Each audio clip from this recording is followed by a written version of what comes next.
Bonjour à tous, aujourd'hui alors on va faire une petite vidéo. Comme ça fait longtemps qu'enrouler le tuyau comme ça commence vraiment à me faire chier, faut toujours s'embêter, etc. Donc qu'est-ce que j'ai acheté? Comme d'habitude pour un petit test, du Parkside. Donc alors le prix, je vous le dirai sur la miniature car je l'ai pas en tête. Ça, honnêtement, ça doit faire un bon moment, presque 3 mois que j'ai acheté ça, mais j'ai toujours pas le temps de m'en occuper. Vu que souvent quand je bricole, tout ce qui est voiture là-bas, c'est dans le garage là-bas. Ici, j'ai pas trop de place, même si la prise est là, je vais tirer une prise. Le compresseur, je le mettrai en bas là où il y a le stock de batterie, la richesse des batteries, enfin bref. Et je vais venir le fixer ici, de manière que dans toute la pièce ça me serve et que je puisse tirer tout droit dans la porte quand je fais des voitures. Allez, on va passer au déballage.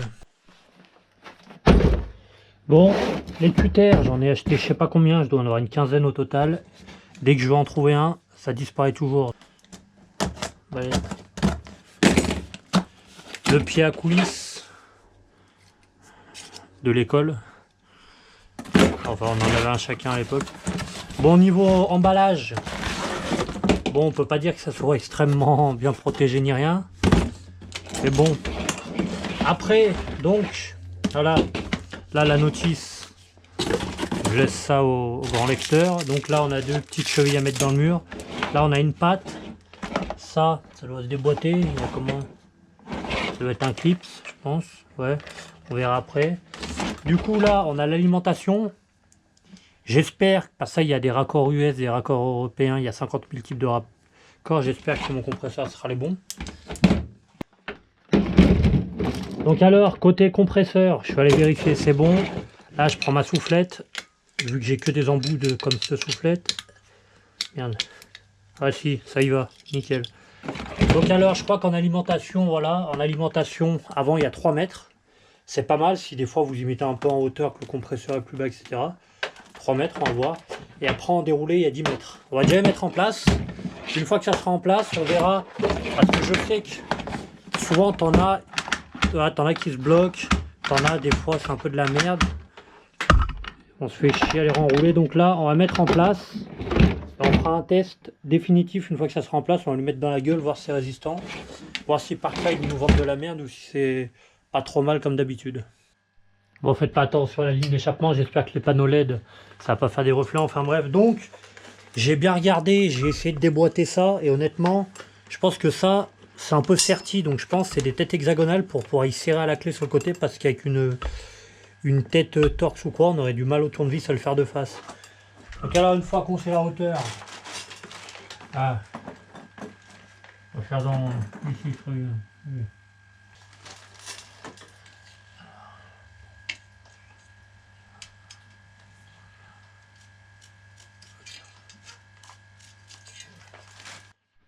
Bon, après, on perce. Quand on a goûté au perfo à batterie, j'arrive plus à réutiliser un perfo normal. D'ailleurs, vu qu'on fait beaucoup de tests Parkside, dites-moi en commentaire s'il y en a qui ont testé le perfo sans fil Parkside, savoir ce que ça vaut au niveau qualité et tout.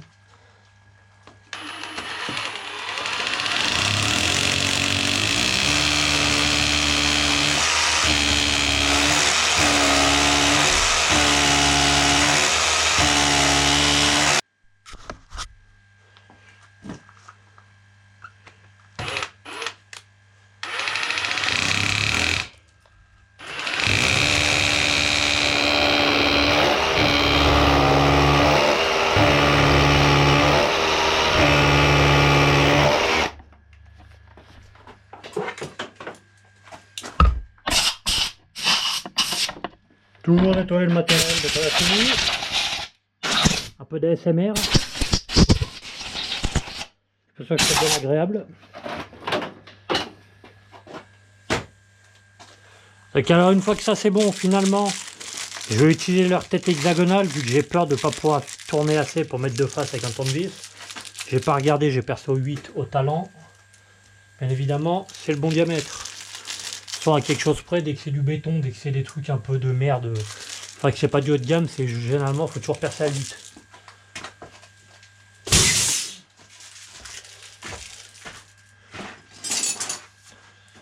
On se munit d'un marteau ou d'un maillet, pas d'une masse. Comme d'habitude, faites ce que je fais. Faites ce que je dis, mais pas ce que je fais, pardon.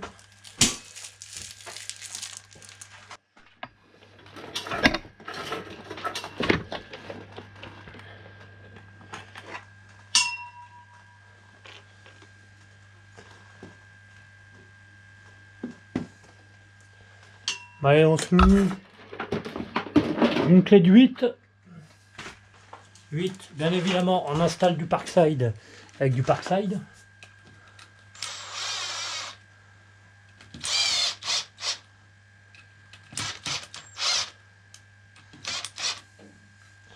Ben là, on est good.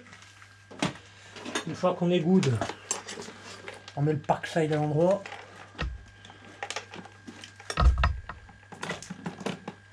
Voilà. On vient fignoler la clé plate. Même si là, je pense que vous pouvez vous pendre après. On va juste faire bien tirer la cheville. Je sais pas pourquoi on appelle ça une cheville et pas un genou. Mais bon.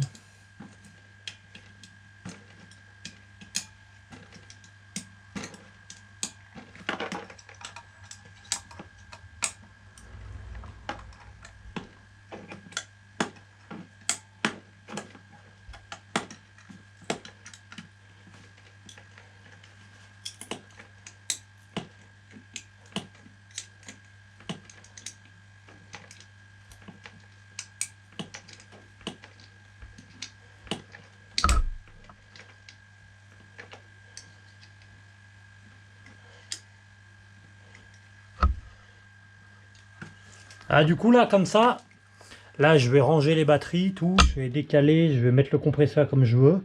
Comme ça je vais raccorder le compresseur ici, et là après en haut, on va enlever cette étiquette toute moche. Et après en haut, du coup j'aurai 10 mètres d'enrouleur là-dedans, et quand je rajouterai mon tuyau bleu, ça me fera 20 mètres en plus. Ou 15 mètres, je sais pas. Ça fait que voilà, j'aurai entre 25 mètres et 30 mètres, ce qui me permettra d'aller même faire la pression des pneus devant le portail. Ouais, le compresseur est en place, ça le rab, les 3 mètres, je suis enroulé derrière. Et voilà. Donc voilà, de temps en temps il y a des crans. On va faire un test. Je vais pas mettre la soufflette pour pas tout niquer. On va voir si, parce que des fois il y en a certains, c'est galère à bloquer. Et dès qu'on lâche au mauvais moment, ça se renroule tout et ça part en couille. On va tirer un peu. Je vais lâcher au pif. Ah non, ça bloque. Non, bah déjà il n'y a pas de problème là.